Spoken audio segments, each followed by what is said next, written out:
नमस्कार साथियों। बेस्ट ज्ञान चैनल पर मैं बीरम सिंह आप सभी का स्वागत करता हूँ। 15 से 21 फरवरी 2021 का रोजगार और निर्माण न्यूज़पेपर का जो लेटेस्ट अंक है, इसका रिव्यू आज के इस वीडियो में हम देखेंगे। वीडियो में दी गई जानकारी आपको उपयोगी लगे तो प्लीज़ लाइक जरूर कर दे। अन्य दोस्त खास तौर पर जो आपसे जुड़े हो स्टडी रिलेटेड ग्रुप्स पर, उनको भी शेयर करें। मध्य प्रदेश में मिलावट के विरुद्ध पूरी ताकत से जारी रहेगा अभियान। मुख्यमंत्री शिवराज सिंह चौहान ने यह निर्देश दिए। मुख्यमंत्री शिवराज सिंह चौहान भोपाल में कलेक्टर, कमिश्नर, आईजी और एसपी स्तर के अधिकारियों को संबोधित कर रहे थे। पीएम स्वनिधि योजना में मध्य प्रदेश को पहले नंबर पर लाने की बात मुख्यमंत्री ने कही। बताया गया कि अलीराजपुर, निवाड़ी, इंदौर और सिंगरौली जिले इस योजना के क्रियान्वयन में सबसे आगे हैं। स्व सहायता समूह को समर्थ बनाना मध्य प्रदेश की प्राथमिकता रहेगी। खासतौर पर महिलाओं को आर्थिक रूप से संपन्न और आत्मनिर्भर बनाना सर्वोच्च प्राथमिकता है। माफिया के विरुद्ध जारी रहे कार्रवाई। 3 जिलों बैतूल, सतना और रीवा को मुख्यमंत्री ने कार्रवाई के लिए बधाई दी। वीडियो कॉन्फ्रेंसिंग में पुलिस महानिदेशक श्री विवेक जौहरी ने जानकारी दी कि 12 वर्ष से कम उम्र की बालिकाओं के साथ हुए बलात्संग के प्रकरणों में गत 4 वर्ष में 25 मामलों में मृत्युदंड की सजा सुनाई गई है। अभी तक जो न्यूज़ हमने देखी, यहाँ से आपको कुछ फैक्ट याद रखना है, जैसे कि माफियाओं के विरुद्ध अभियान में प्रदेश के 3 सर्वश्रेष्ठ जिले हैं, बैतूल, सतना और रीवा। अलीराजपुर, निवाड़ी, इंदौर और सिंगरौली जिले ये पीएम स्वनिधि के क्रियान्वयन में बेहतर है। मध्य प्रदेश के पुलिस महानिदेशक है श्री विवेक जौहरी, इनका नाम आपको याद रखना है। एक माह में तोड़े 137 बड़े अतिक्रमण। मिलावटखोरों पर दर्ज किए गए एनएसए प्रकरण। एनएसए यानी कि राष्ट्रीय सुरक्षा कानून या नेशनल सिक्योरिटी एक्ट।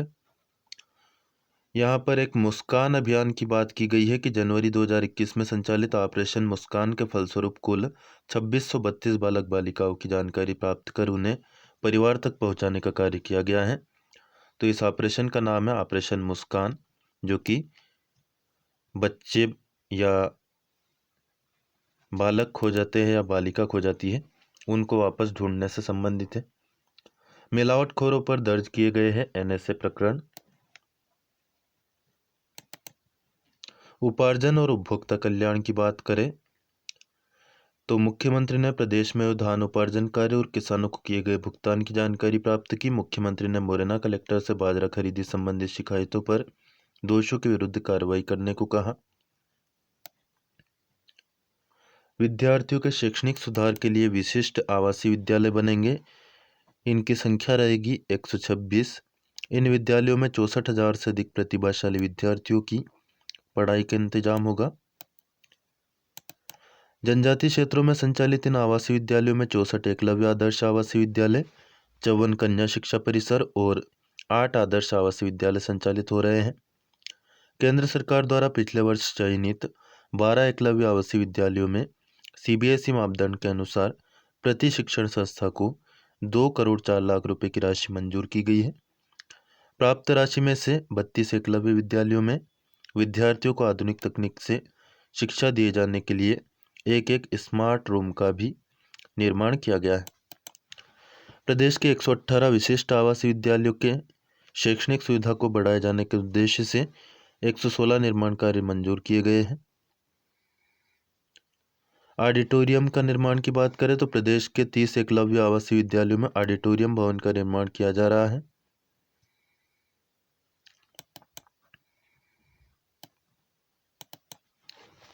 अनुसूचित जाति वर्ग के विद्यार्थियों को आवास सहायता के रूप में 55,000 विद्यार्थियों को 60 करोड़ रुपए की राशि का भुगतान किया गया है।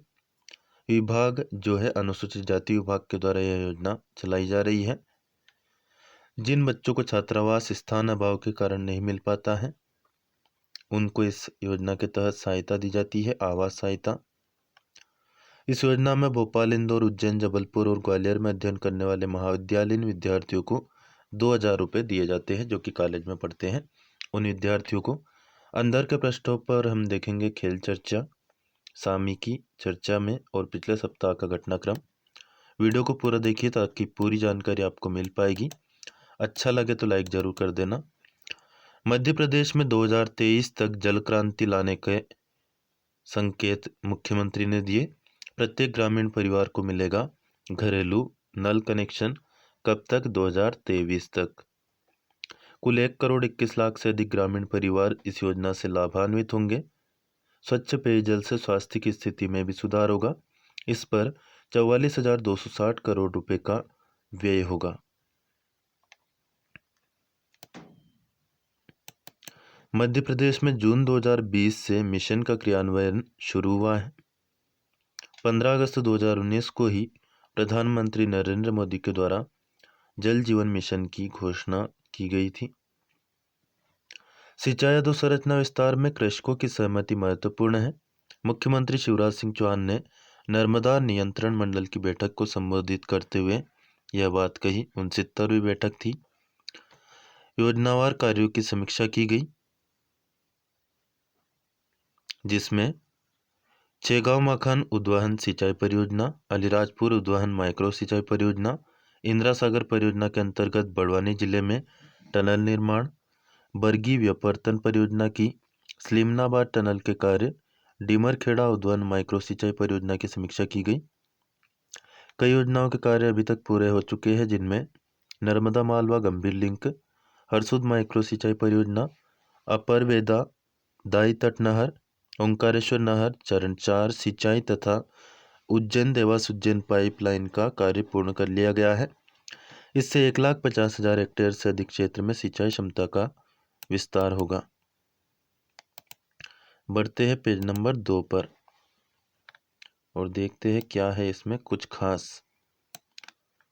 विज्ञापन है पेज नंबर 2 पे भरमार।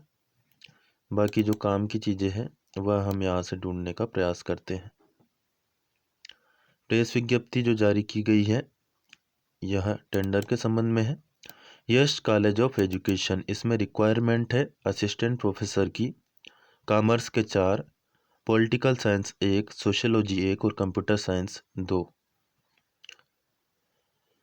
इच्छुक कैंडिडेट जो कि एलिजिबल हो विज्ञापन प्रकाशन के 7 दिन के अंदर अप्लाई कर सकते हैं। उनके CV और टेस्टिमोनियल्स आप भेज सकते हैं yashcollege08@gmail.com पर। फ़ोन नंबर दिए हुए हैं, इन नंबर पर आप फ़ोन लगा सकते हैं। विज्ञान जिस प्रकार से लगातार प्रगति कर रहा है, नए नए आविष्कार हो रहे हैं। मशीन पढ़ेगी मन की बात। आदमी क्या सोच रहा है, उसके मन में क्या विचार चल रहा है, इसके बारे में जानकारी हासिल करना बेहद दुष्कर काम है। लेकिन अब वैज्ञानिकों ने एक ऐसी तकनीक विकसित की है जिससे इसके बारे में जानकारी हासिल की जा सके। यह तकनीक ही है आर्टिफिशियल इंटेलिजेंस AI। इस तकनीक में वायरलेस सिग्नल का उपयोग कर मन की बात पढ़ी जाएगी। क्वीन मेरी यूनिवर्सिटी में यांग हाओ के नेतृत्व में अध्ययन में आर्टिफिशियल इंटेलिजेंस मशीन के जरिए हृदय गति में आने वाले बदलाव को समझा गया। इसके आधार पर तय किया गया कि आदमी किस समय कैसा महसूस कर रहा है। इस स्टडी में भाग लेने वाले लोगों को कई वीडियो दिखाए गए। इसमें विभिन्न भावनाओं को शामिल किया गया। इनमें गुस्सा, शोक और प्रसन्नता शामिल है। इस दौरान राडार और वाईफाई की तरफ भेजी जाने वाली रेडियो तरंगों को प्रयोग में भाग ले रहे व्यक्तियों की तरफ भेजा गया। उनसे टकराकर वापस आने पर सिग्नल में आए बदलाव को जांचा गया। इसमें यह ज्ञात हुआ कि यह मशीन हृदय और सांस की गति के आधार पर 71% तक सटीक तरीके से यह बताने में सफल है कि व्यक्ति क्या विचार कर रहा है।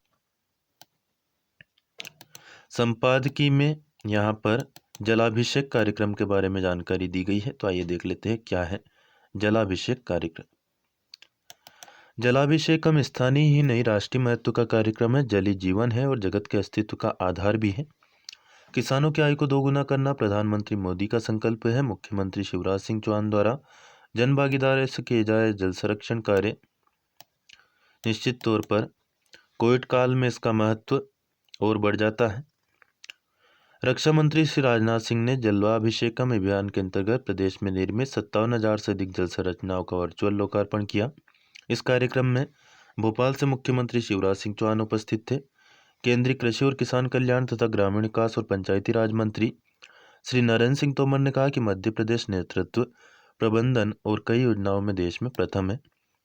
मुख्यमंत्री शिवराज सिंह चौहान के गांव गरीब और विकास के प्रति संवेदनशीलता के परिणाम स्वरूप ही यह उपलब्धि संभव हो पाई है। प्रदेश में आवास उपलब्ध कराने, सड़क निर्माण के साथ साथ कोरोना नियंत्रण में भी अच्छा कार्य हुआ है।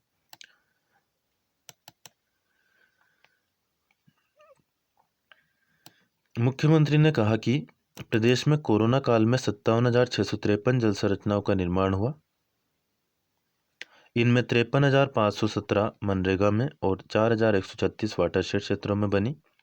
इन पर 2,000 करोड़ से अधिक की राशि व्यय की गई है। इन जल संरचनाओं में 17,604 व्यक्तिगत खेत तालाब है, 2,365 सामुदायिक खेत तालाब है, 5,119 तालाब है, 1,972 percolation tank, 5,773 stop dam, check dam, 19,008 Kapildhara कूप और 5,288 सामुदायिक कूप है। अभियान में 864 बावड़ियों का जीर्णोद्धार भी किया गया। इन जल संरचनाओं से लगभग 2.5 लाख हेक्टेयर भूमि में कृषि के साथ ही सिंचाई सुविधा विकसित हुई है और भूमिगत जल स्तर भी बढ़ा है। मुख्यमंत्री ने कहा कि हमारी संस्कृति ही जल संस्कृति है। उन्होंने रहीम और तुलसीदास जी का संदर्भ देते हुए कहा कि बुंदेलखंड में महाराज छत्रसाल द्वारा व्यापक स्तर पर तालाबों का निर्माण कराया गया। बुंदेलखंड में निर्मित चंदेलकालीन ऐतिहासिक तालाबों को चिन्हित कर उनके जीर्णोद्धार का कार्य भी प्रारंभ किया जा रहा है। प्रदेश में नदियों के पुनर्जीवन का काम भी चल रहा है। मध्य प्रदेश में चलाया गया जलाभिषेकम अभियान एक ऐसा अभियान है जिससे प्रदेश में मौजूद जल संरचनाओं को नया जीवन दान मिला है। इस अभियान से विशेष तौर पर ग्रामीण क्षेत्रों में पानी मुहैया कराने का प्रयास सफल होता दिख रहा है। ऐसे अभियान निश्चित तौर पर आम आदमी के लिए वरदान साबित होते हैं। सामाजिक न्याय की स्थापना के क्षेत्र में बहुत सारी चुनौतियां हैं और इन्हीं के प्रति जागरूक करने के लिए मनाया जाता है विश्व सामाजिक न्याय दिवस। कब मनाया जाता है? 20 फरवरी को। जब तक आप सामाजिक स्वतंत्रता हासिल नहीं कर लेते हैं तब तक आपको कानून चाहे जो भी स्वतंत्रता देता है वह आपके लिए बेईमानी है। सामाजिक न्याय को बढ़ावा देने के लिए प्रतिवर्ष 20 फरवरी को विश्व सामाजिक न्याय दिवस मनाया जाता है। कोरोना ने बढ़ाई है आर्थिक असमानता की खाई। द इनइक्वालिटी वायरस नामक इस रिपोर्ट में बताया गया है, जो कि जारी की जाती है नॉन प्रॉफिट ग्रुप ऑक्सफैम के द्वारा। इस रिपोर्ट में बताया गया है कि कोरोना वायरस लॉकडाउन के दौरान भारत के अरबपतियों की संपत्ति 35% ज़्यादा बढ़ गई है, जबकि देश में 84% घरों को आर्थिक समस्याओं से गुजरना पड़ा। वहीं अकेले अप्रैल 2020 में हर घंटे 1.7 लाख लोगों की नौकरी जा रही थी। काफ़ी भयावह आंकड़े हैं। रिपोर्ट के मुताबिक कोरोना वायरस महामारी पिछले 100 वर्षों का सबसे बड़ा स्वास्थ्य संकट है और इसके चलते 1930 की महामंदी के बाद सबसे बड़ा आर्थिक संकट पैदा हुआ है। विश्व सामाजिक न्याय दिवस की शुरुआत की हम बात करें तो मजदूरों के लिए काम करने वाले संगठन ILO यानी कि अंतर्राष्ट्रीय श्रम संगठन या इंटरनेशनल लेबर ऑर्गेनाइजेशन ने 10 जून 2008 को निष्पक्ष न्याय के लिए सामाजिक न्याय पर ILO की घोषणा को स्वीकार किया। यह अंतर्राष्ट्रीय श्रम सम्मेलन द्वारा अपनाए गए प्रमुख सिद्धांतों और नीतियों में से एक है। संयुक्त राष्ट्र महासभा UNGA यानी कि यूनाइटेड नेशंस जनरल असेंबली ने माना कि शांति और सुरक्षा प्राप्त करने और उसे बनाए रखने के लिए सामाजिक विकास और सामाजिक न्याय महत्वपूर्ण है। मार्च 1995 में कोपनहेगन डेनमार्क में सामाजिक विकास के लिए विश्व शिखर सम्मेलन आयोजित किया गया था। सामाजिक न्याय की स्थिति भारत में भी काफ़ी खराब है। 2021 की थीम की हम बात करेंगे क्योंकि थीम अक्सर परीक्षाओं में पूछ ली जाती है।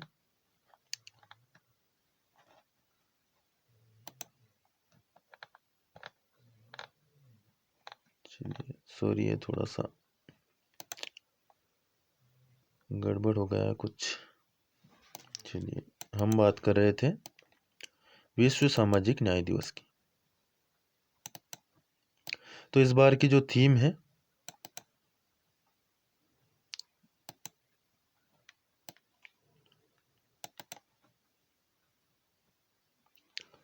A call for social justice in the digital economy. Digital economy के आने से भुगतान में पारदर्शिता, काम में आसानी और हर एक को समान अवसर मिले हैं। भारत में सामाजिक न्याय की स्थिति की बात करें तो हमारे संविधान की प्रस्तावना और अनेकों प्रावधानों के द्वारा इसे सुनिश्चित करने की बात कही गई है। जाति प्रथा और इस पर आधारित भेदभाव को रोकने में सामाजिक न्याय एक अहम कारक सिद्ध होता है। भारत में राष्ट्रीय मानवाधिकार आयोग, राष्ट्रीय महिला और बाल विकास आयोग जैसी कई सरकारी तंत्र और लाखों स्वयंसेवी संगठन हमेशा इस बात की कोशिश करते हैं कि समाज में भेदभाव से कोई आम इंसान पीड़ित न हो। हमारे देश में आज भी एक बड़ी आबादी ऐसे लोगों की है जो अपनी कई मूल जरूरतों के लिए न्याय प्रक्रिया को तक नहीं जानते, जिसके अभाव में कई बार उनके मानव अधिकारों का हनन होता है और वंचित रहना पड़ता है। शोषण भी होता है। अशिक्षा, गरीबी, बेरोजगार, महंगाई और आर्थिक असमानता की खाई काफ़ी गहरी है। इन भेदभाव और असमानता को देखते हुए भारत में सामाजिक न्याय एक बेहद ही महत्वपूर्ण विचारणीय विषय हो जाता है। 8 साल का साहिल एक मुक्त कराया गया बाल मजदूर है जो एक चूड़ी पॉलिश करने वाली फर्म में पाया जाता था। इसी प्रकार से बहुत सारे बच्चे हैं जो कि अपने अधिकारों से वंचित हैं और बाल मजदूरी के लिए विवश हैं। इन्हीं सब चीज़ों को देखते हुए इस प्रकार के दिवस मनाया जाता है ताकि लोगों में जागरूकता फैलाई जा सके। एमपीपीएससी ने देखिए एक विज्ञापन जारी किया है जिसमें आपका इंटरेस्ट हो सकता है। सहायक प्राध्यापक के पदों का दिव्यांगजन आरक्षण के संदर्भ में पुनरीक्षित विवरण यहाँ पर दिया गया है। 12 दिसंबर को आयोग की वेबसाइट पर और रोजगार निर्माण का जो पेपर है 18 दिसंबर 2017 के अंक में प्रकाशित किया गया था।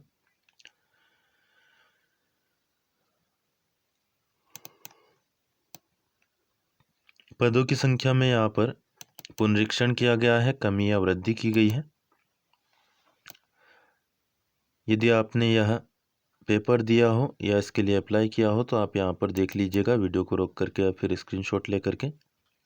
बहुत ही अच्छी क्वालिटी आपको देखने को मिल रही है आज। उम्मीद है कि आपको पसंद आएगी। ये नीचे आप और भी बाकी जो पद है देख सकते हैं। तो काफ़ी पदों की संख्या ज़्यादा है, 1107 कुल मिलाकर पद है। कैटेगरी वाइज इनको बांटा गया है। तो अनरिजर्व्ड में ज़्यादा पद है। चलिए आगे बढ़ते हैं और देखते हैं और क्या कुछ खास है। देखिए यहाँ पर एक विज्ञापन जारी किया गया है।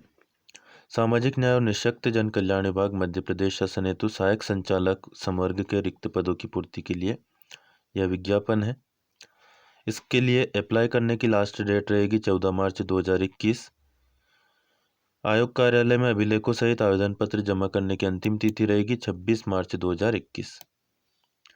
तो लास्ट डेट का आप ज़रूर ध्यान रखें और इंतज़ार न करें, उससे पहले ही आप फॉर्म भर दीजिए क्योंकि लास्ट डेट में बहुत सारी परेशानियां आती हैं।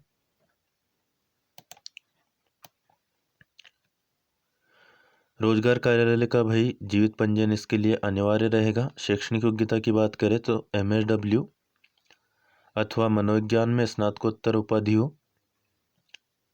MPPSC की वेबसाइट पर जाकर के आप फॉर्म भर सकते हैं। पदों की कुल संख्या की बात करें तो सहायक संचालक संवर्ग के ये कुल पदों की संख्या है, आप यहाँ पर देख सकते हैं। आयु सीमा रहेगी न्यूनतम 21 वर्ष और अधिकतम 40 वर्ष। आयु सीमा में छूट अलग से दी जाएगी। उसी का यह विस्तृत विज्ञापन यहाँ पर आप देख सकते हैं या फिर पेपर खरीद लीजिए आप इसमें इंटरेस्टेड हो तो, क्योंकि काफ़ी लंबा चौड़ा विज्ञापन है। वीडियो में तो हम इसको पूरा बता नहीं सकते हैं, पॉसिबल ही नहीं है। मैं बता भी दूँ तो आपका टिक पाना पॉसिबल नहीं है वीडियो के अंत तक। मध्य प्रदेश राज्य आपदा प्रबंधन प्राधिकरण गृह विभाग मध्य प्रदेश शासन ने प्रतिनियुक्ति पर भर्ती के लिए यह विज्ञापन जारी किया है।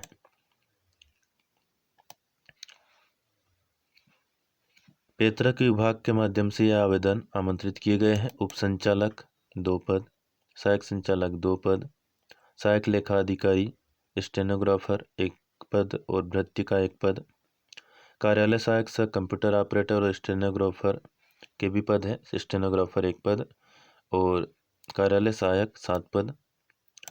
तो इसमें आप चाहे तो अप्लाई कर सकते हैं। विस्तृत विज्ञापन आप देख लीजिए www.mpsdma.mp.gov.in पर जा करके।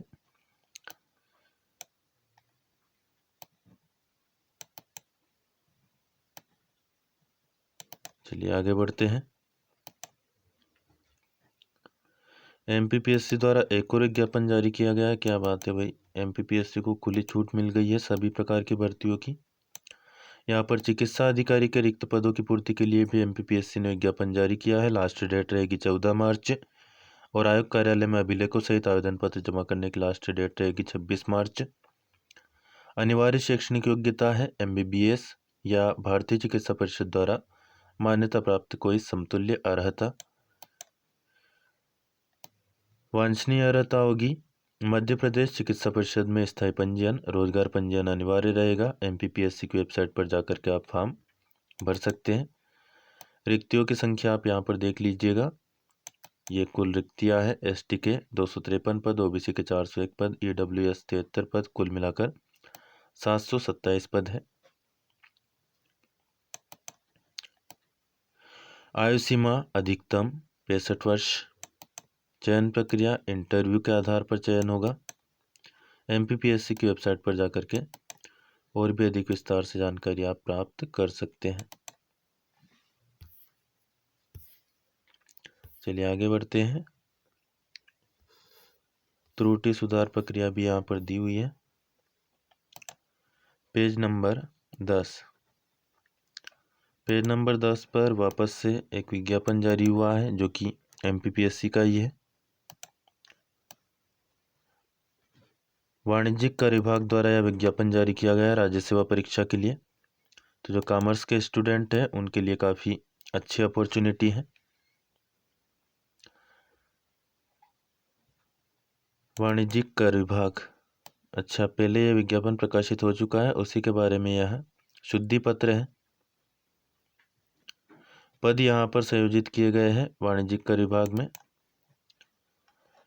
तो वाणिज्यिक कर अधिकारी के 5 पद, वाणिज्यिक कर निरीक्षक 20 पद और कुल रिक्तियों की संख्या है 25। तो ये 25 पद और जोड़ दिए हैं तो राज्य सेवा परीक्षा 2020 की जो रिक्ति संख्या है वह हो गई है कुल मिलाकर 260। तो यह महत्वपूर्ण बदलाव इसमें हुआ है, पदों की संख्या बढ़ी है जो कि एक अच्छी खबर है एमपीपीएससी की तैयारी करने वाले छात्रों के लिए, खासतौर पर जिन्होंने 2020 का फॉर्म भरा हो या परीक्षा दी हो। आगे बढ़ते हैं।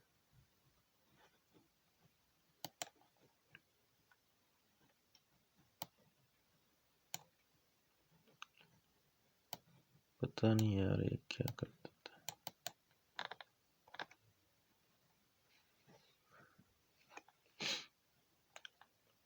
निविदा आमंत्रण सूचना यहाँ पर है, ये हमें देखना पड़ेगा कौन सा पद है। अच्छा इसको तो क्लोज करो, ये क्लोज कैसे होगा भाई।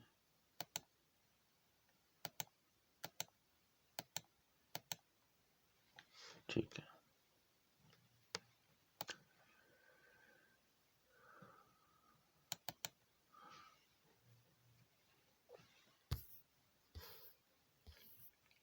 इसको पहले मैक्सिमाइज करेंगे तब ये सही से दिखने लगेगा। भैया यार काफ़ी मेहनत इसमें लगती है, आपसे निवेदन रहेगा कि लाइक कर दिया करें।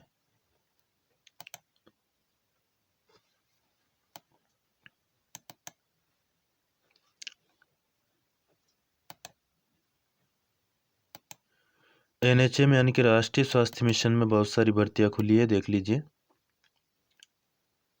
संविदा विकासखंड कार्यक्रम प्रबंधक 124 पद है। योग्यता मांगी है MBA post graduate degree health and hospital management PGDM PGDBA के साथ न्यूनतम 1 वर्षीय कंप्यूटर डिग्री या डिप्लोमा, अनुभव 2 साल, 21 से 40 वर्ष आयु होनी चाहिए, 20,000 रुपये वेतन रहेगा। संविदा विकासखंड कम्युनिटी मोबिलाइजर, इसके लिए योग्यता रहेगी सोशियोलॉजी, 2 वर्ष का अनुभव, आयु वही रहेगी, वेतन रहेगा 15,000। संविदा विकासखंड लेखा प्रबंधक के लिए योग्यता मांगी है MBA वित्त या फिर M.Com, B.Com, PGDM, PGDBA वित्त के साथ न्यूनतम 1 वर्षीय कंप्यूटर डिग्री या डिप्लोमा। देखिए, संविदा विकासखंड लेखा प्रबंधक के 32 पद है।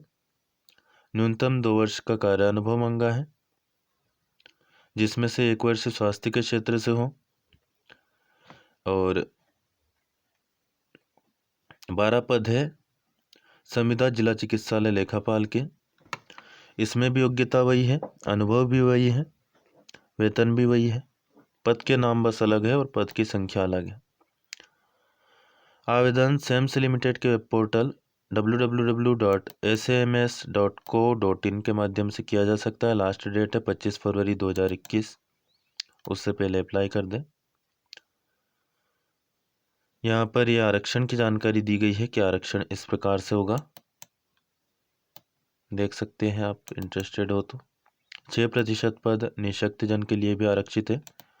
वहीं OBC के बारे में यहाँ पर स्पष्ट किया गया है कि न्यायालयीन प्रकरण और अतिरिक्त महाधिवक्ता के अभिमत अनुसार 13% पद अन्य पिछड़ा वर्ग के सुरक्षित रखे गए हैं।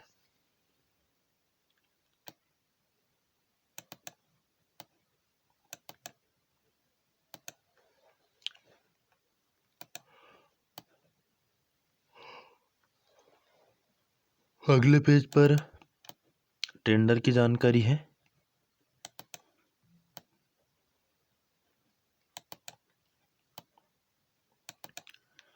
मंत्रिपरिषद के निर्णय में कौन से खास निर्णय लिए गए हैं वह देख लेते हैं। बनी हरबाखेड़ी मध्यम सिंचाई परियोजना के लिए प्रशासकीय स्वीकृति मंत्रिपरिषद ने दी। मुख्यमंत्री शिवराज सिंह चौहान की अध्यक्षता में मंत्रिपरिषद की बैठक में बनी हरबाखेड़ी मध्यम सिंचाई परियोजना के लिए 93 करोड़ 75 लाख रुपए की प्रशासकीय स्वीकृति दी। परियोजना से 3050 हेक्टेयर में सिंचाई हो सकेगी। आदिम जाति कल्याण विभाग का नाम बदलकर क्या कर दिया गया है? जनजाति कार्य विभाग। राजस्व पुस्तक परिपत्र खंड 6 क्रमांक 4 परिशिष्ट 1 में वन्य प्राणियों द्वारा भी मकान पूर्ण रूप से आंशिक रूप से क्षतिग्रस्त होने पर आर्थिक अनुदान सहायता का प्रावधान जोड़ा गया है। पहले प्राकृतिक प्रकोप ही इसमें शामिल था। इसी प्रकार राजस्व पुस्तक परिपत्र खंड 6 क्रमांक 4 परिशिष्ट 1 में वर्तमान में प्राकृतिक प्रकोप या अग्नि दुर्घटना के कारण पीड़ित परिवार के कपड़े, खाद्यान्न और बर्तनों की हानि के लिए प्रति परिवार के मान से 5000 रुपये का आर्थिक अनुदान, 50 किलोग्राम खाद्यान्न, गेहूं, चावल और 5 लीटर केरोसिन तात्कालिक सहायता के रूप में देने का प्रावधान है। मंत्रिपरिषद ने इसके साथ वन्य प्राणियों द्वारा हुई क्षति को भी जोड़ने की मंजूरी दे दी है। आपदाओं के दृष्टिगत पीड़ितों को तत्काल राहत सहायता उपलब्ध कराने के लिए state disaster response fund SDRF से राशि व्यय के संबंध में भारत शासन द्वारा समय समय पर जारी निर्देशों के अनुक्रम में ऐसे मत जिनके विषय में राजस्व पुस्तक परिपत्र 6.4 में कोई स्पष्ट प्रावधान नहीं है, उनको भी भारत शासन के SDRF के संबंध में जारी निर्देशों के आधार पर शामिल करने का प्रावधान किया गया है। राजस्व पुस्तक परिपत्र खंड 6 क्रमांक 4 में वर्तमान प्रावधान देय अनुदान सहायता से कम मूल्य की फसल क्षति हुई हो तो अनुदान सहायता उस मूल्य के बराबर देय होगी, किंतु एक कृषक को सभी फसलों के मामलों में राशि देय 5000 रुपये से कम नहीं होगी। तो यहाँ पर यह महत्वपूर्ण बड़ी घोषणा किसानों के लिए है कि अब आपको जो राहत राशि है, अनुदान सहायता है, वो 5000 रुपये से कम नहीं मिलेगी, कम से कम 5000 रुपये तो मिलेगी। इसके स्थान पर मंत्रिपरिषद ने उपरोक्तानुसार देय अनुदान सहायता से कम मूल्य की फसल क्षति हुई हो तो अनुदान सहायता उस मूल्य के बराबर देय होगी। प्रत्येक खाते के लिए सभी फसलों के मामले में देय राशि 5000 से कम नहीं होगी। इस बात को प्रतिस्थापित करने की मंजूरी दी है। राजस्व पुस्तक परिपत्र 6.4 के अंतर्गत वर्तमान प्रावधान के कारण देय फसल हानि की सहायता फसल के मूल्य के कई गुना अधिक है। ऐसे प्रकरण जहां अनुदान सहायता से कम मूल्य की फसल क्षति हुई हो, ऐसे में उपरोक्तानुसार देय अनुदान सहायता से कम मूल्य की फसल क्षति हुई हो तो अनुदान सहायता उस मूल्य के बराबर देय होगी।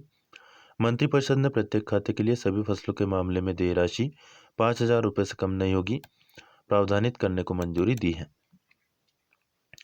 नगरीय विकास और आवास विभाग और IIM इंदौर के बीच में एक MOU हुआ है। नगरीय विकास और आवास मंत्री मध्य प्रदेश के कौन है? श्री भूपेंद्र सिंह। मंत्रियों के नाम अक्सर परीक्षाओं में पूछे जाते हैं, याद रखिएगा।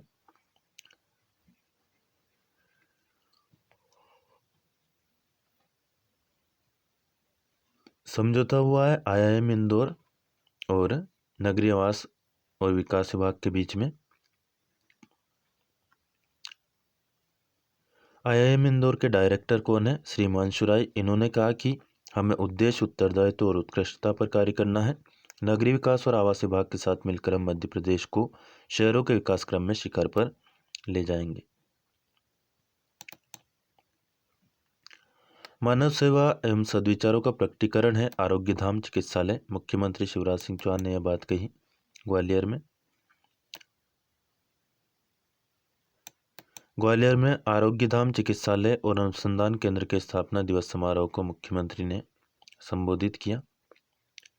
कार्यक्रम में RSS के सह सरकार्यवाह श्री सुरेश सोनी ने कहा कि वर्तमान दौर में टोटल हेल्थ यानी कि संपूर्ण स्वास्थ्य की अवधारणा को प्रमुखता दी जा रही है। चिकित्सालयों का दायित्व है कि रोगियों का उपचार करने के साथ साथ उन्हें जागरूक भी करें। श्री सोनी ने कहा कि वैश्विक महामारी कोविड-19 के कालखंड में भारत ने सारी दुनिया में अपना विशिष्ट स्थान बनाया है। सेवाभावी नागरिकों का सम्मान भी यहाँ पर किया गया। सम्मानित होने वालों में जाने माने कैंसर रोग विशेषज्ञ डॉक्टर दिनेश भुरानी, आर्किटेक्चर श्री राजेश गुप्ता और डॉक्टर तरुण मित्तल तथा डॉक्टर मनीष सिंघल की माताश्री शामिल है। श्रीमती शांति देवी ने अस्पताल को दान की 1 करोड़ की राशि। आरोग्य धाम चिकित्सालय की स्वास्थ्य सेवाओं के विस्तार में सहयोग के लिए लोग आ रहे हैं आगे। चिकित्सालय के 11वें स्थापना दिवस समारोह के अवसर पर श्रीमती शांति देवी सिंघल ने 1 करोड़ रुपए की राशि अस्पताल को दान में दी है। काफी बड़ी रकम है। मध्य प्रदेश भोजमुक्त विश्वविद्यालय 134 नए केंद्र खोलेगा। अध्ययन केंद्र अनुमति उच्च शिक्षा विभाग ने इस बात के लिए दे दी है।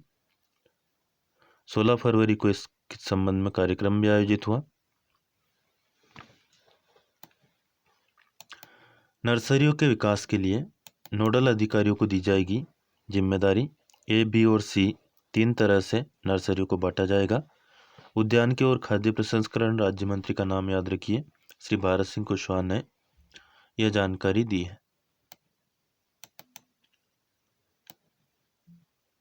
प्रत्येक जिले में युवाओं को रोजगार दिलाने के लिए कार्य योजना बनाने के निर्देश मुख्यमंत्री शिवराज सिंह चौहान ने कलेक्टर, कमिश्नर, IG और SP स्तर के अधिकारियों से संवाद करते हुए दिए। स्वच्छता सर्वेक्षण 2021 की बात करते हुए उन्होंने कहा कि सफाई कर्मियों के वेतन भुगतान में किसी भी स्थिति में विलंब न हो। उन्होंने कहा कि सभी जिले स्वच्छता के लिए अपना प्रदर्शन सुधारने के लिए स्थानीय जनप्रतिनिधियों, सामाजिक संगठनों तथा नागरिकों के सहयोग से प्रयास करें। स्वच्छता को जन आंदोलन बनाना आवश्यक है। समीक्षा में छतरपुर में चले 168 घंटे के सफाई अभियान और इंदौर में सीवेज सुधार की दिशा में हुए कार्य पर भी चर्चा हुई। प्रत्येक जिले में आदर्श गौशाला विकसित करने की बात की गई। रोजगार मेले का आयोजन लगातार करने की बात कही गई।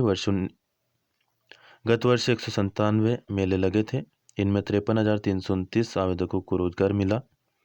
मुख्यमंत्री ने कहा कि रोजगार सेतु पोर्टल के माध्यम से प्रवासी श्रमिकों के साथ साथ अन्य इच्छुक व्यक्तियों के पंजीयन की भी व्यवस्था की जाए। वनाधिकार पट्टा। मुख्यमंत्री ने कहा कि वन भूमियों में काबिज, गरीब, अनुसूचित जनजाति और परंपरागत वनवासियों को वनाधिकार पट्टा देने में संवेदनशीलता से कार्य किया जाए। ग्राम पंचायत में किसानों की सूची प्रदर्शित की जाए। श्री चौहान ने कहा कि गेहूं के उपार्जन की सभी व्यवस्थाएं सुनिश्चित कर ली जाए, किसानों को परेशानी न हो। उपार्जन के दौरान मौसम खराब होने पर बारिश होते हैं, ऐसे में गेहूं भीगे नहीं, इसके लिए भी इंतजाम करें। जल जीवन मिशन के बारे में मुख्यमंत्री ने कहा कि सितंबर 2023 तक मध्य प्रदेश के प्रत्येक गांव के प्रत्येक घर तक नल के माध्यम से शुद्ध पेयजल पहुंचाने का लक्ष्य प्राप्त करना है। इससे रोजगार भी सृजित होगा। इस समय जल जीवन मिशन के कार्यों में प्रदेश देश में तीसरे स्थान पर है। 26 लाख नल कनेक्शन 31 मार्च 2021 तक लग जाएंगे।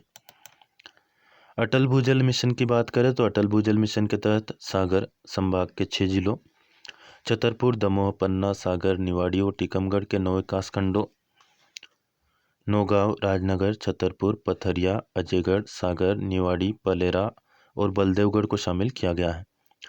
योजना के तहत 1210 ग्रामों का वाटर सिक्योरिटी 1210 ग्रामों का वाटर सिक्योरिटी प्लान बनाया जाएगा।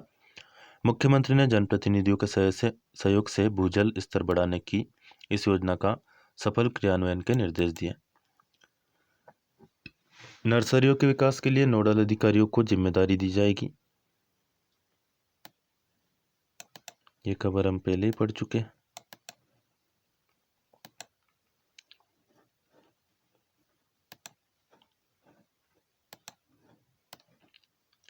एसीसी सीमेंट प्लांट से 5000 लोगों को रोजगार मिलेगा। मुख्यमंत्री ने यह बात कही। मध्य प्रदेश में उद्योगों में 75% स्थानीय लोगों को रोजगार दिया जाएगा।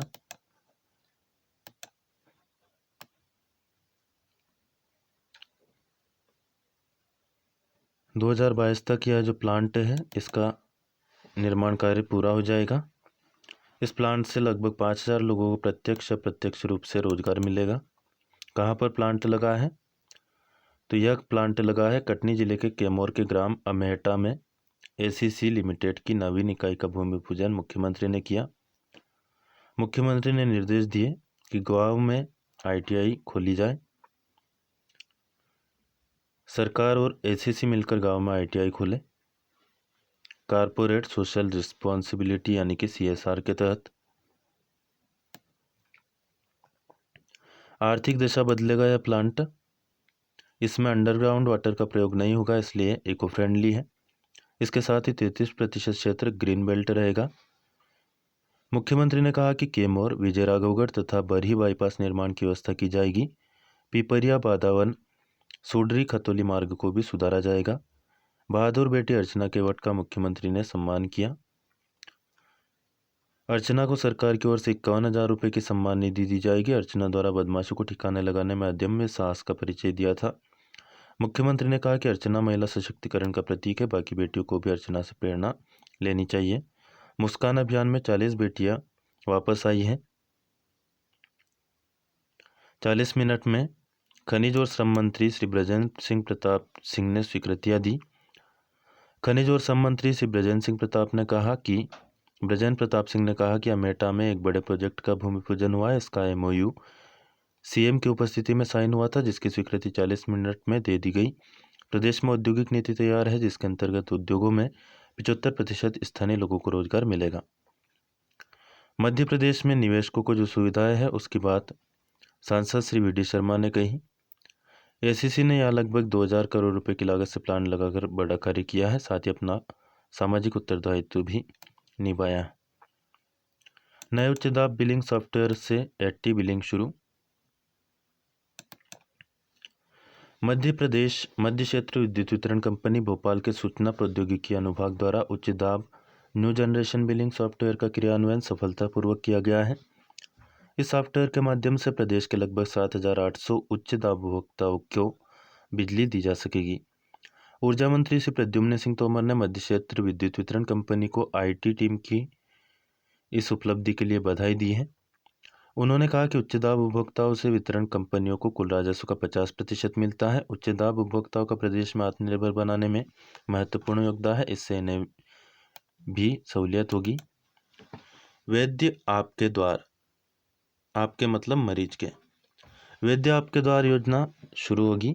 आयुष राज्य मंत्री श्री रामकिशोर कावरे ने जिला आयुष कार्यालय बालाघाट में जिले के आयुष चिकित्सकों एवं कंपाउंडरों की बैठक लेकर विभागीय योजनाओं की समीक्षा करते हुए कहा कि आयुष विभाग वैद्य आपके द्वार योजना पर तेजी से काम कर रहा है। बहुत ही जल्दी यह योजना लागू होगी और मरीजों को आयुर्वेद पद्धति से उपचार की घर पहुंच सेवा दी जाएगी।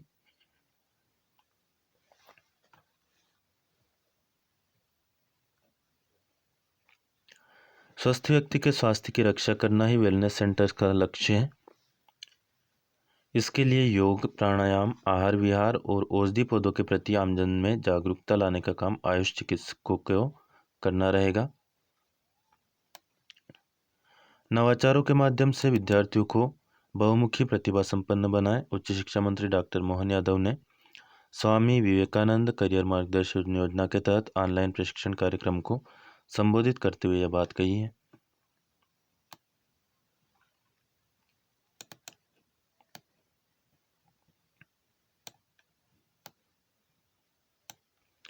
मंथन 2021 स्वास्थ्य सेवाओं में आत्मनिर्भर मध्य प्रदेश का रोडमैप बनेगा।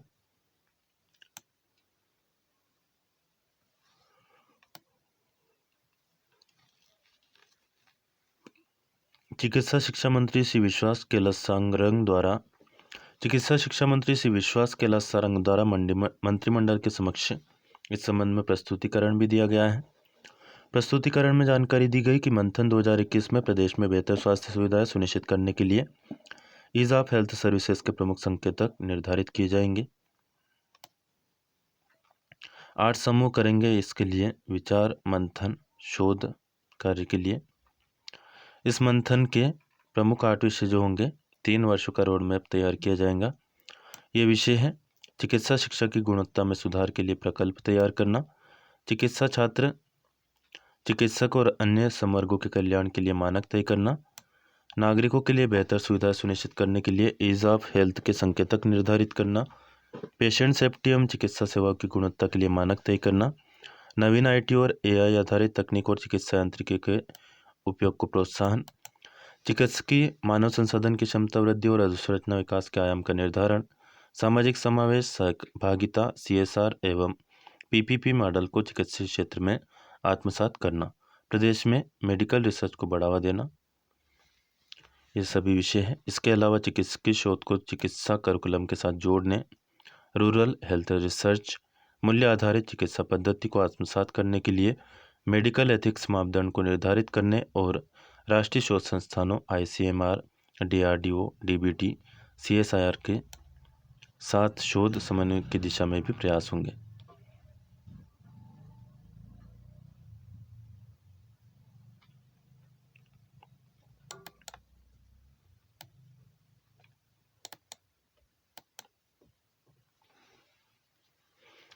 चर्चा में यह पेज काफ़ी इम्पोर्टेंट होता है, यह पेज आप ज़रूर पढ़ा करें। इसको हम देखेंगे, लेकिन आगे पहले कुछ और विज्ञप्तियाँ देख लेते हैं, कौन कौन सी विज्ञप्तियाँ जारी हुई है। ये जो पेज है राष्ट्रीय अंतर्राष्ट्रीय सभी प्रतियोगी परीक्षाओं के लिए उपयोगी होता है, ये वाला पेज की मैं बात कर रहा हूँ, तो ये ज़रूर आप देखा करें। खासतौर पर यदि प्रतियोगी परीक्षा की तैयारी कर रहे हो तब तो बिल्कुल आपको देखना ही है, वरना आपका ही नुकसान है। कृषि में नवाचार और विकास आवश्यक है, यह बात कही सहकारिता मंत्री और लोक सेवा प्रबंधन मंत्री श्री अरविंद भदौरिया ने।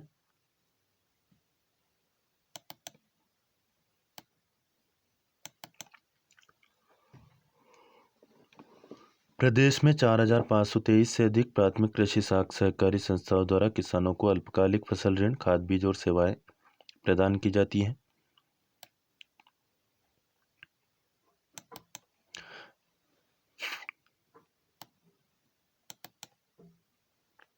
राइस मिलर्स के हितों की रक्षा के लिए हरसंभव प्रयास किए जाएंगे, मुख्यमंत्री शिवराज सिंह चौहान ने यह बात कही।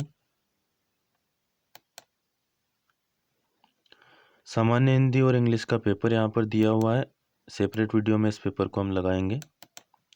प्रगति ऑनलाइन पोर्टल के बारे में जान लीजिए सबसे पहले।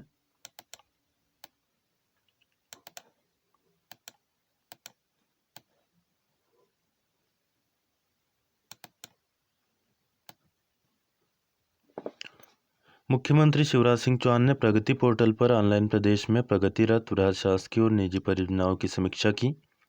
मुख्यमंत्री ने इन परियोजनाओं को गुणवत्ता के साथ निर्धारित समय सीमा में पूर्ण करने के निर्देश दिए।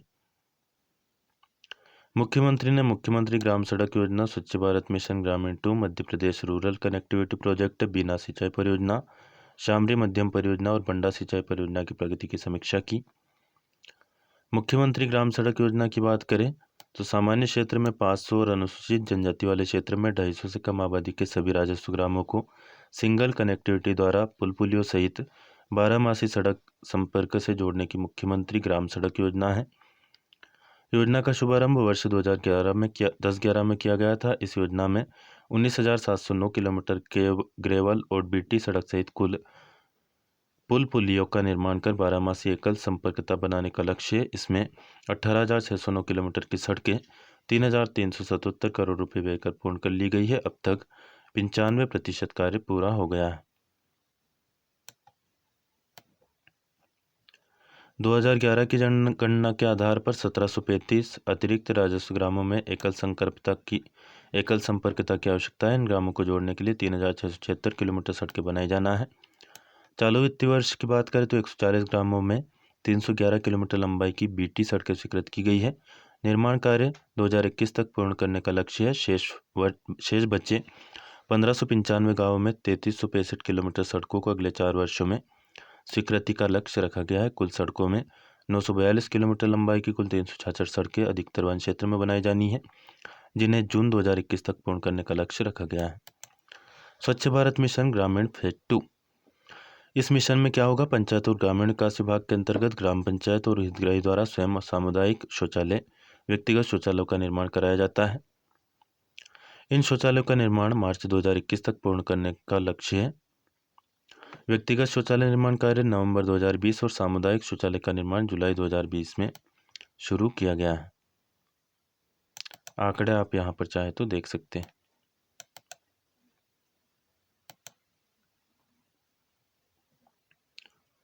यहाँ पर निबंध लेखन वगैरह के बारे में जानकारी दी गई है। एक सेपरेट वीडियो में इसे हम देख लेंगे। पहले मध्य प्रदेश की संपूर्ण खबरें कवर कर लेते हैं, उसके बाद में देश की खबरों और खेल खबरों पर हम आएंगे। यहाँ पर खास तौर पर अंतर्राष्ट्रीय खबरें इस पेज पर है। ये काफ़ी मोस्ट इम्पोर्टेंट पेज ये भी होता है।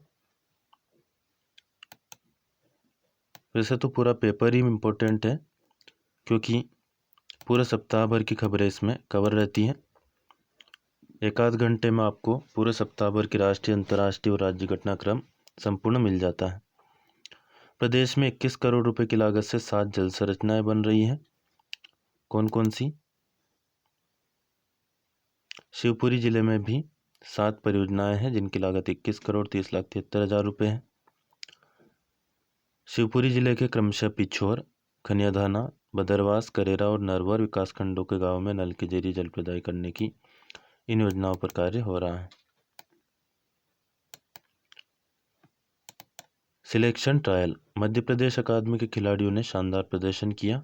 राज्य शूटिंग अकादमी के प्रतिभावान खिलाड़ी चिंकी यादव ने नई दिल्ली में आयोजित तृतीय और चतुर्थ चयन ट्रायल के फाइनल में शानदार प्रदर्शन करते हुए पहला स्थान हासिल किया है।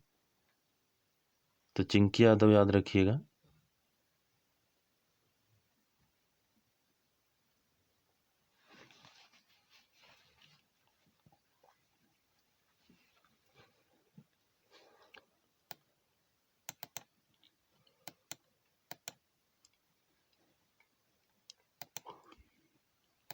कटनी का सुनियोजित विकास का सुंदर और स्वच्छ शहर बनाएंगे, मुख्यमंत्री शिवराज सिंह चौहान ने यह बात कही।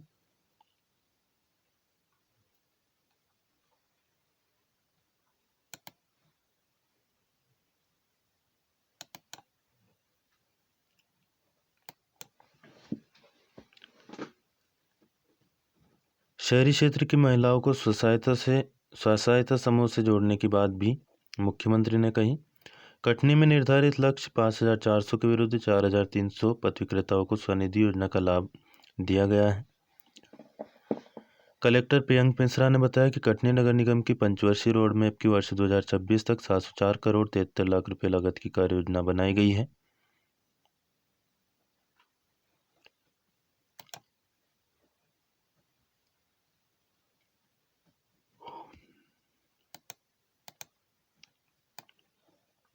पाँच वर्षीय रोड मैप के जरिए ग्वालियर का विकास करने की बात कही गई।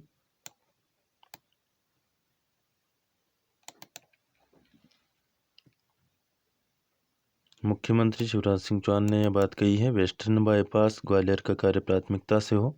पर्यटन को बढ़ावा देने ग्वालियर में होगी मंत्रिपरिषद उप समिति की बैठक। स्वच्छता में ग्वालियर को अग्रणी बनाने के प्रयास हो। पेयजल की दीर्घकालीन योजना के साथ अल्पकालिक योजना भी बनाए। समय सीमा वाले पत्र निकालकर अपने पास रखें और विकास कार्यों के लिए प्रस्ताव दें, यह बात कही मुख्यमंत्री शिवराज सिंह चौहान ने। केंद्रीय मंत्री श्री नरेंद्र सिंह तोमर ने कहा कि वेस्टर्न बाईपास के आसपास सुनियोजित और सुंदर तरीके से बसाहट कराए। उन्होंने मुरार के 6 नवंबर चौराहे से सालटीपरा गौशाला होते हुए बड़ागांव क्षेत्र के गांव के लिए अलग से वैकल्पिक मार्ग बनाने का प्रस्ताव तैयार करने को भी कहा।